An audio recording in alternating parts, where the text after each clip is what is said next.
വിശുദ്ധ മർക്കോസിൻ്റെ സുവിശേഷം 4-ാം അധ്യായം 1 മുതൽ 9 വരെയുള്ള തിരുവചനങ്ങൾ. വിതക്കാരൻ്റെ ഉപമ. കടൽ തീരത്ത് വെച്ച് യേശു വീണ്ടും പഠിപ്പിക്കുവാൻ തുടങ്ങി.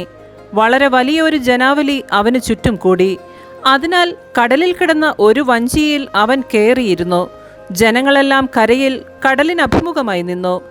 അവൻ ഉപമകൾ വഴി പല കാര്യങ്ങൾ അവരെ പഠിപ്പിച്ചു. അവരെ ഉപദേശിച്ചുകൊണ്ട് അവൻ പറഞ്ഞു, കേൾക്കുവിൻ, ഒരു വിതക്കാരൻ വിതയ്ക്കാൻ പുറപ്പെട്ടു. വിതച്ചപ്പോൾ വിത്തുകളിൽ ചിലത് വഴിയരികിൽ വീണു. പക്ഷികൾ വന്ന് അവ തിന്നുകളഞ്ഞു. മറ്റു ചിലത് മണ്ണ് അധികമില്ലാത്ത പാറപ്പുറത്ത് വീണു. മണ്ണിനാഴമില്ലാതിരുന്നതിനാൽ അത് പെട്ടെന്ന് മുളച്ചു പൊങ്ങി. സൂര്യനുദിച്ചപ്പോൾ അത് വെയിലേറ്റ് വാടുകയും വേരില്ലാതിരുന്നതിനാൽ കരിഞ്ഞു പോവുകയും ചെയ്തു. വേറെ ചിലത് മുൾച്ചെടികൾക്കിടയിൽ വീണു. മുൾച്ചെടികൾ വളർന്ന് അതിനെ ഞെരുക്കിക്കളഞ്ഞു. അത് ഫലം പുറപ്പെടുവിച്ചില്ല. ശേഷിച്ച വിത്തുകൾ നല്ല മണ്ണിൽ പതിച്ചു. അവ തഴച്ചു വളർന്ന് 30 മേനിയും 60 മേനിയും 100 മേനിയും ഫലം വിളയിച്ചു. അവൻ പറഞ്ഞു, കേൾക്കാൻ ചെവിയുള്ളവൻ കേൾക്കട്ടെ. നമ്മുടെ കർത്താവായ മിശിഹായ്ക്ക് സ്തുതി.